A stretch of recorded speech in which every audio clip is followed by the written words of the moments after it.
someone said something about that my analysis was good, mostly, except he couldn't see, he thought I was too pro-Arab, and that he didn't see or didn't believe that there was some secret plan among the Gulf states to save Palestine. I've never said that there was a secret plan among the Gulf states to save Palestine. Um, what I find interesting and strange is that for some reason Muslims don't seem to apply to our own countries what applies to every country. We don't apply to our own governments what applies to every government, which is what their priorities are and the way they behave and the way they deal with their region.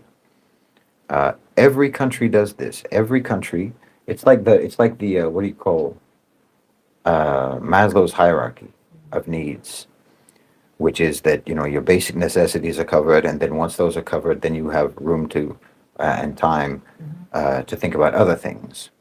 So once a country becomes prosperous, once it becomes stable and secure and successful, well, they start thinking about expanding their power.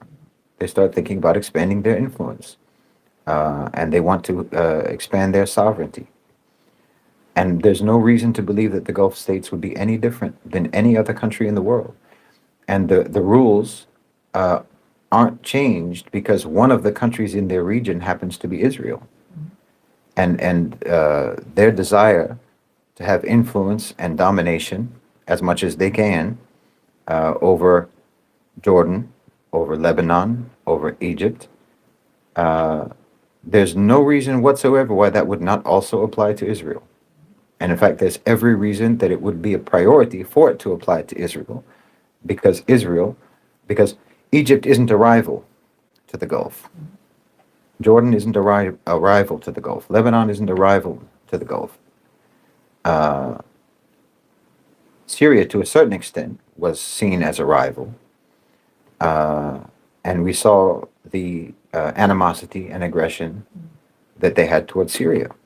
There's no reason to think that they don't look at Israel the same way that any country anywhere looks at a rival. Why don't you apply the same rules to our countries that apply to every other country? They have every reason, and they have a growing capability to exert their influence and to expand their influence. Uh, and why would you think that that's not what they're doing? I mean, why would that not apply? There's no secret plan. It's countries acting like countries. It's governments acting like governments. That's all it is. Can you read it again? Okay, campuses are full of students protesting in line with what the world believes while facing fierce resistance. It makes you question what these, quote, institutions of higher learning. Are you... So are you saying that the students are protesting in a way that reflects the global consensus, and they are being cracked down upon by their institutions, their educational institutions? Is that what you're saying?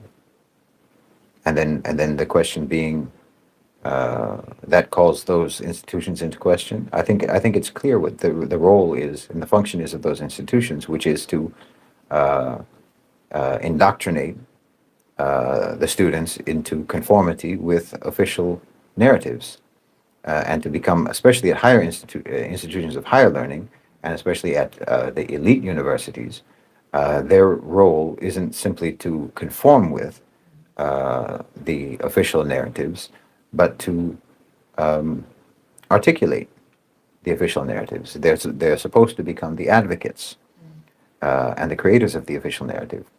So they're not doing what they're supposed to do, and so the institutions will crack down upon them because uh, the the the reflex of Westerners, the reflex of Western so-called civilization, is totalitarian and authoritarian. It's not freedom. It's not democracy. It's not liberty. These are just words to cover up their actions, to cover up what they really believe and what they really practice. Yeah. So I mean, if you have, I'm not saying that you did, but if you believed for a moment that American institutions of so-called learning are institutions of learning, then you are profoundly misled. That's not what they're about at all. They're indoctrination factories. Which is why there's so much concern over the protesters. Precisely. Yeah. Because as I talked about in one of the videos where I was talking about the protests, these especially at the Ivy League universities, these are the children of the elite. They're the children of the ruling class who are on track to become the ruling class. So it's vital for them to toe the line with regards to the official narrative. Is there a better economic model than American capitalism that could still produce a lot of billionaires and multi-millionaires without causing so much suffering and welfare? Why? Well, first of all, why is producing billionaires and millionaires a sign of any kind of a good or healthy economy? That's a Yeah. that's not a sign of what an economy is supposed to do. And American capitalism is heinous. American capitalism is absolutely criminal. And I'm not saying capitalism itself, because what America is actually operating is a state-managed economy, a corporate welfare economy. It's a monopolized oligarchy. It's what they have in the United States. They don't have what you could call classical capitalism. Neoliberalism is like neoliberalism. I've said this before. Neoliberalism is to capitalism what the Khawarij are to Islam. It's absolutely heretical to classical capitalism. They don't have a free market in the United States. So of course, there's a better model. Of course, there is. You can be moral, you can be decent, you can be ethical, and you can pursue wealth, you can pursue material prosperity without that being at the cost of your society, without that being at the cost of the people in the society, without that being based on exploitation, without it being based on denial of people's rights, without it being based on, as in America, without it being based on the deprivation of some people and the exclusion of some people from participation. Would an economy run by a more ideal state following Islamic principles institute a model closer to socialism? I, I don't like even using these terms Yeah. for when we're talking about the way an economy would be run under Islam. I don't like, I mean, there are certain things that it's generally understood under a system that is trying to adhere to Islamic principles. There are certain things economically that are understood would be, for example, state-owned, would be nationalized.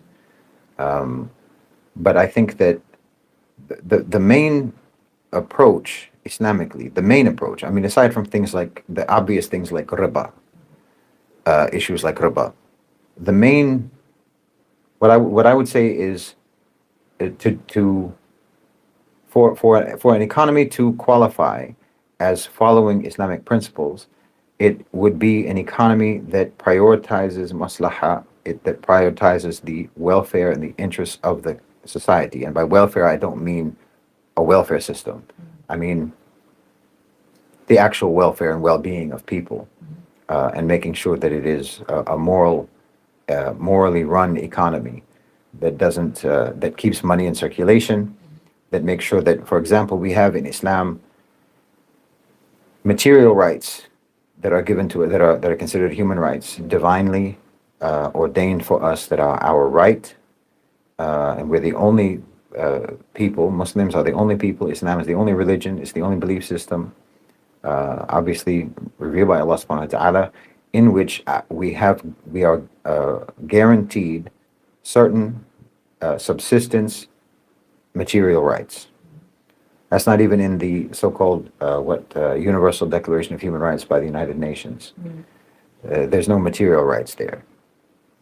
But you have a right to a home, you have a right to shelter, you have a right to clothing, and you have a right to subsistence diet, enough food to eat and enough water to drink.